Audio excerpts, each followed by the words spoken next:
Following the success of last year, live theatre is back at the 1991 Newcastle show. Organisers say they're tuning in on entertainment. Today, Sideshow Alley was preparing for the first day crowds. Workmen were putting up stages, exhibitors finishing their high-tech displays. Show Association General Manager Kim Sharp says although it's been a tough year for country people, he's been overwhelmed by the interest. It doesn't seem to have affected our entries in the rural section. Cattle, for example, is up. The goats are up, so it hasn't seemed to have had that effect. As with tradition, the show is also highlighting the livestock in the area. Foodstuffs too. Entrants were still bringing in their prized cakes and jams. And at the Heaton Birmingham Gardens Bowling Club, judging of the show's first official competition. The bread show attracted 46 competitors and 900 breads. The doughs were judged on smell, colour, texture and general appearance.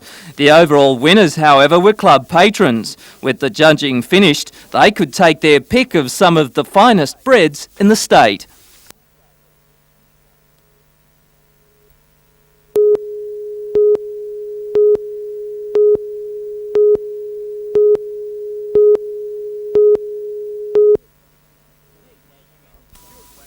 Stuart Wagstaff stars in the comedy Noise Is Off, which opens tonight at the Civic Theatre. It's an ingenious play which examines the relationships between members of the cast, both on and off the stage. Wagstaff has played Noise Is Off hundreds of times before, but for this performance has taken on the surprising role of the bumbling burglar. It's a beautifully constructed play. It's by someone who knows about the theatre and cares about it, because it's about a group of bad actors. And I've met all these all the types, people like these I've met, one by one. But the idea of having them all together in one production, which we have here, is a producer's nightmare come true. It's very funny. Next door at the Playhouse, the Hunter Valley Theatre Company is putting the finishing touches to its opening production for 1991. Daylight Saving, written by Nick Enright, is a light romantic comedy. The action centres around a woman in her mid-30s who has some big decisions to make in life. It's also about second chances, and while it's incisive in its exploration of the characters, author Nick Enright says it will make people laugh. The humour comes out of the eccentricities and the obsessions of the people. So it has quite a slow fuse as a play, and because it's also about romance, there are some quite serious sections, but our hope is that it gets funnier and funnier and that the audience, are buoyed up by the laughter as it goes through.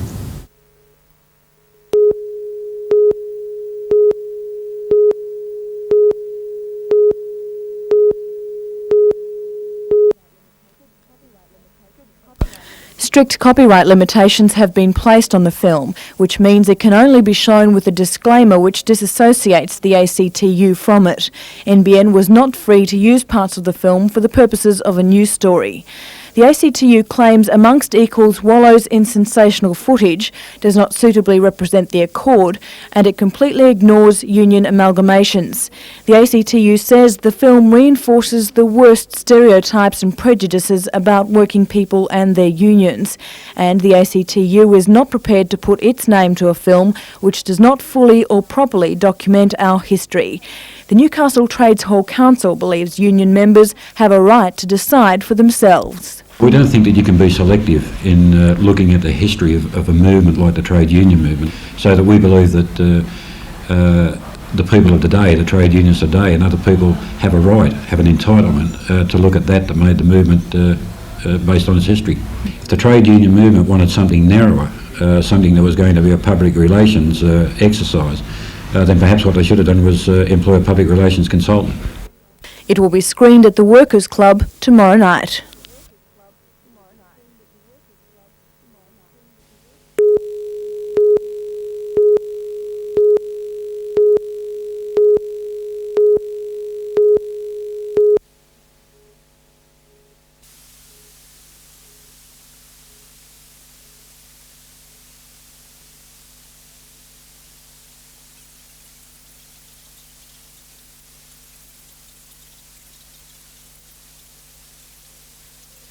Now Torres knuckling down. Oh, the rider had a peep over the shoulder. He's pretty confident on Torres. And his good-looking Chestnut sped to the lead with 50 to go. Dye's not going to knock him about. Going to win it easily by 2 lengths, Jester Royale. 5 lengths away, third, Jolly Mask.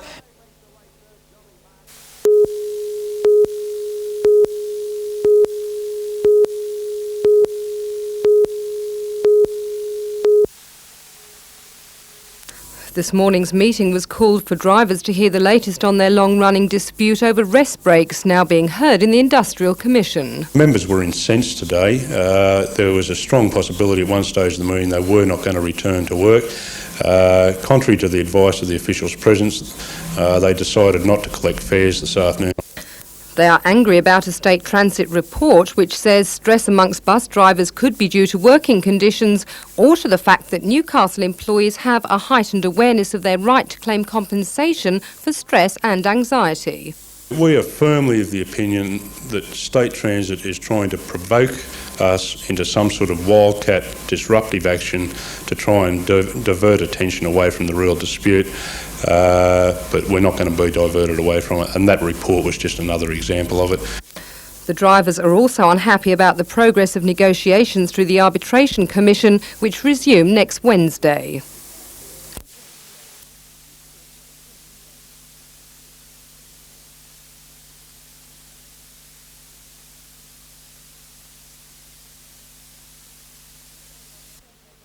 The survey by Dr Sid Burke and Dr Alison Holbrook found 35 errors per 1,000 words in a sample group of assignments.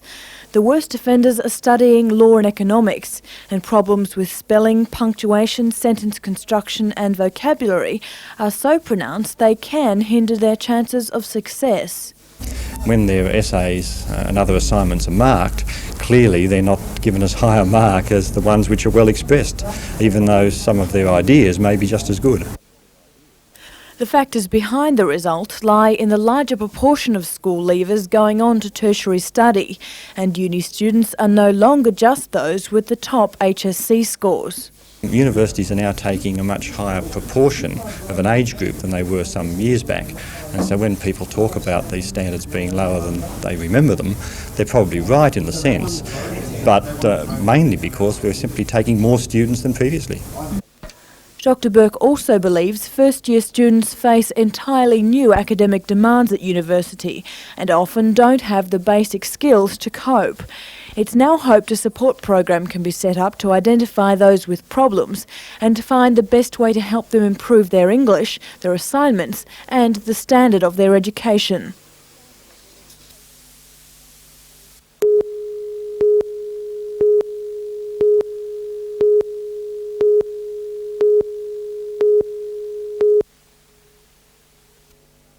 The venue, Newcastle Ocean Baths. The aim, to form the longest unbroken conga line in water. Records have been set on land before, that's easy. This time it was in a pool, so a lot of extra organising was needed, but that was capably handled by a student committee. To help, the grinding rhythm of the lambada.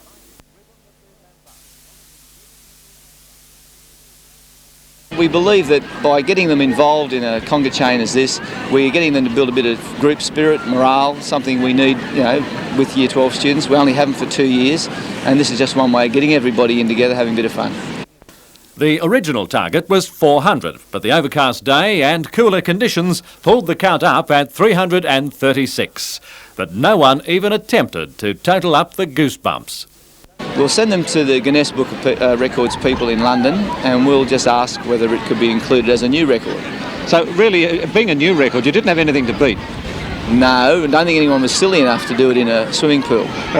Until now? Until now. Are you happy with it? Does it all work? Oh, yeah, Does it really achieve what you set out to achieve? Well, yes, I believe it has, because they've had a good time.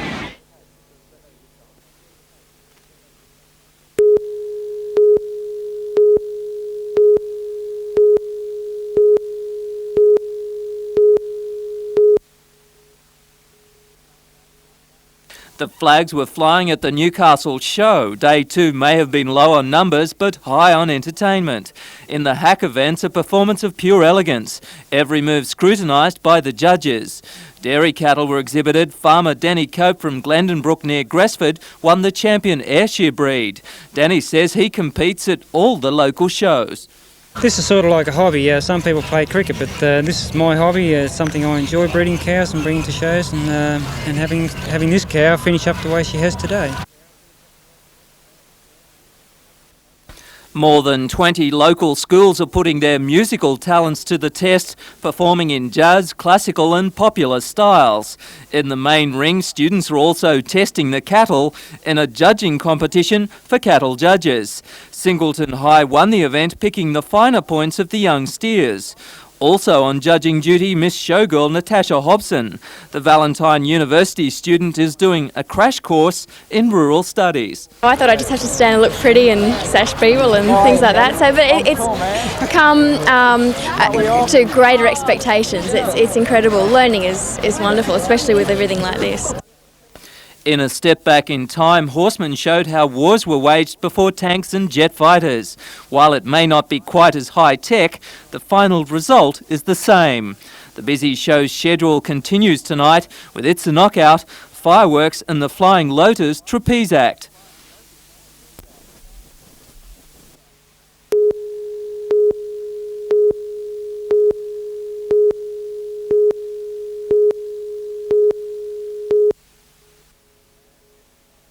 The grandstands were packed again today to near capacity. In the ring, farmers paraded their pride and joy, and bushmen raced the clock and each other, splitting huge slabs of timber. The NRMA won the prized Best Exhibition with a slick display of cars, and precision driving teams showed the do's and don'ts on motoring technique. While some were caught with their pants down, others weren't surprised by the constant flow of entertainment. Tonight, singing group Up With People, cycling events and closing fireworks.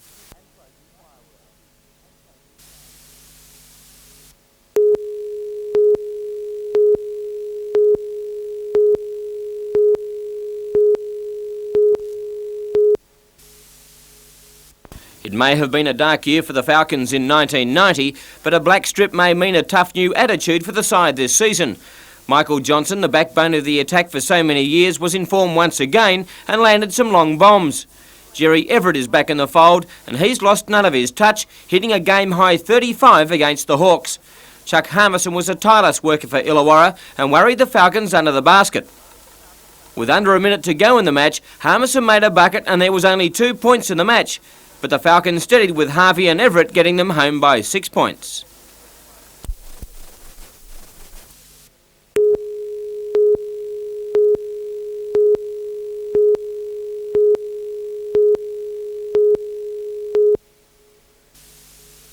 "13 entrants competed for the men's open title, and at the end of 4 rounds the crown was up for grabs.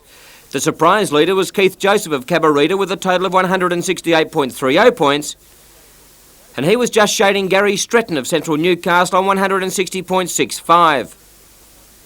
Filling third spot with consistent form was Trinity's Greg Baker, a further 4 points in arrears. And the real surprise was that Graham Banks was back in 4th place, 15 points from the lead. But you just can't keep a champion down, and for the remaining 4 rounds, Banks didn't put a foot wrong. He dived superbly to run out a comfortable winner with 391.95 points. Nearly 21 points in front of second place getter Greg Baker, who finished with 371 points even. And Keith Joseph was third with 366.75.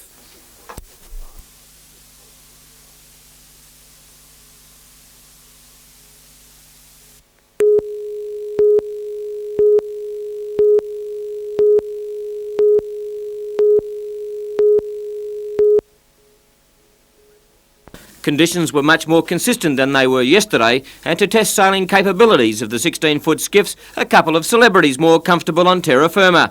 Kangaroo tourist Mark Sargent seemed to be enjoying himself, safe in the knowledge he was in the hands of experts, and late Macquarie Mayor Ivan Welsh was checking out his city's most important tourist attraction.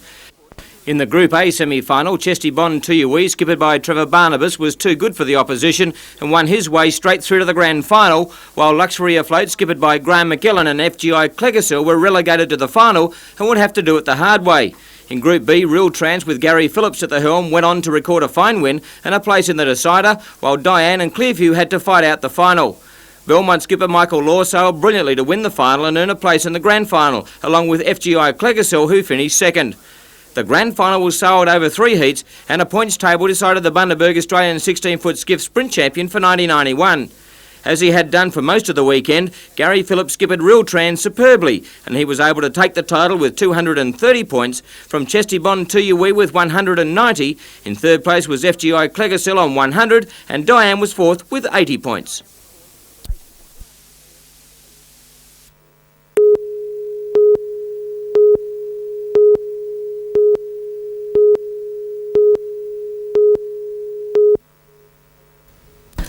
Around 100 children aged between 3 and 9 who suffer from cerebral palsy come here to the Stewart Centre at Valentine each year.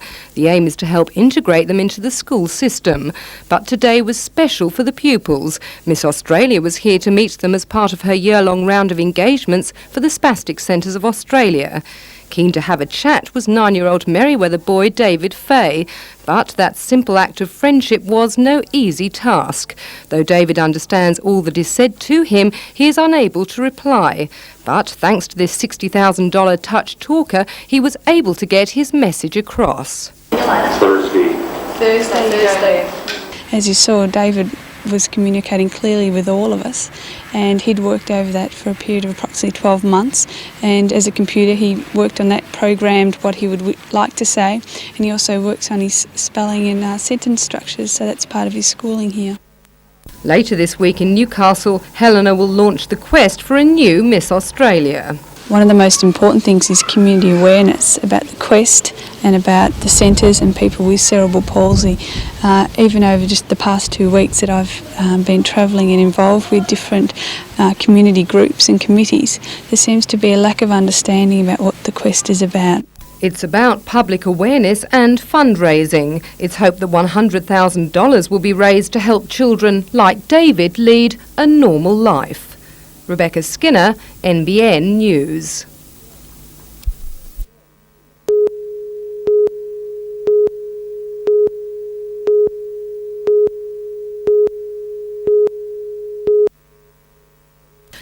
More than 800 young men trained here when it was the HMAS Assault Base. Most put their commando and boat handling skills to the test during the war as frontline landing crews on often unknown beaches in the southwest Pacific.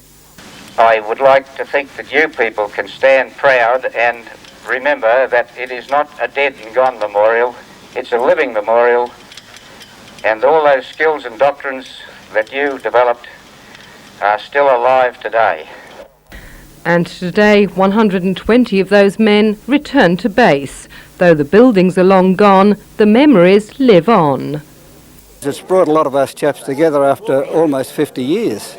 And chaps from Western Australia, Tasmania, actually every state in Australia have come to their old naval depot where they got their really rookie training on assault landing barges. A lot of people came and they were trained here, and a lot of things happened, a lot of great friendships and mateships were made here, and it's really in everybody's heart. It's some place that, you know, should always be here for us. It was an honour, and I feel very proud to have served with these boys, those present, those past. The unveiling of the plaque was one of the first ceremonial duties for Rear Admiral David Holthouse as Flag Officer Naval Support Command. He was joined by the crew of the HMAS Botano, part of the Navy's Landing Craft Squadron. Earlier, wreaths were laid at Port Stephens Cenotaph to remember those comrades who never came home.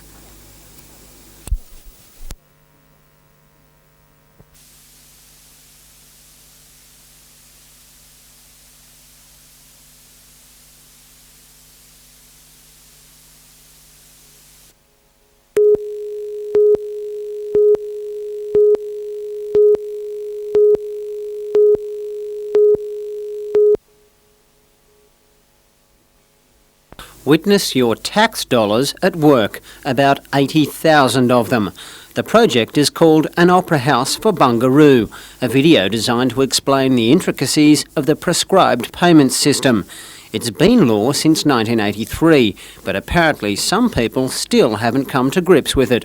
Of course, there's some ignorance in the community with regard to how the system operates, and that's what we're trying to do with our education philosophy, is educate these people to meet their obligations under the system. The video will be available free of charge to all interested bodies. Viewers will be able to watch the citizens of Bungaroo as they encounter the prescribed payment system time and time again. They'll also be reminded of what great friends we have at the tax office. The tax office was a friendly and helpful place, and there were also pamphlets available to help her understand how the prescribed payment system worked. It's hoped the video will make the PPS scheme run a little smoother than opening night at the Bungaroo Opera House.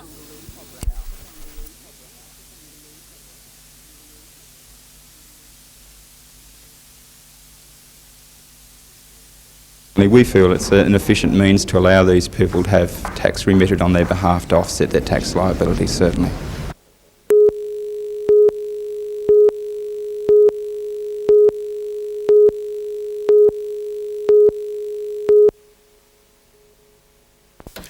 According to Telecom in Gosford, the errors were made last year after Wyong Council revamped its telecommunications systems.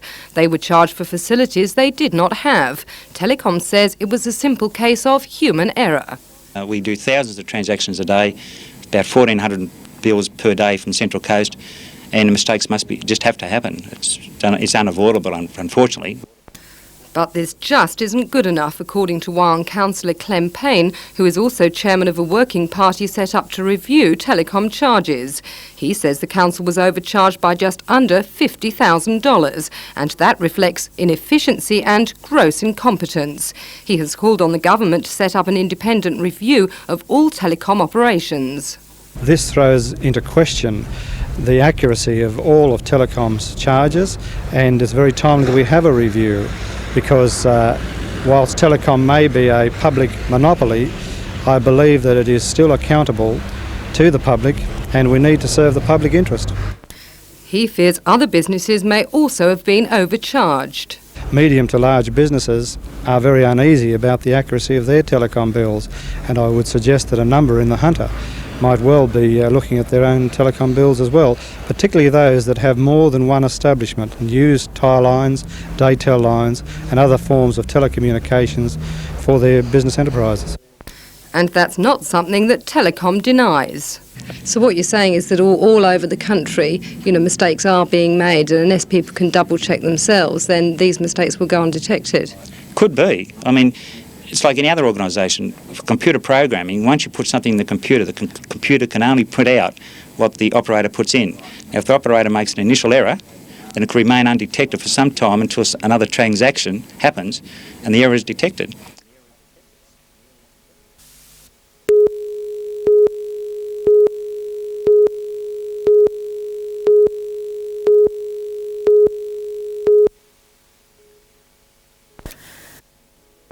The building houses a before and after school care centre, and the battle lines were drawn when the Education Department decided to move the building to a school in the state's west.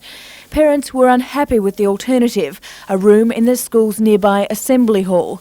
They enlisted the aid of the Trades Hall Council, which slapped a green ban on the building. Since then, the department has been unable to move it. But today it seems the deadlock may be broken. Executives of the care centre met with representatives of the Education Department and decided to consider buying their own transportable building. In return, the department would give permission for the building to be established on the school grounds. Alison Peters, NBN News.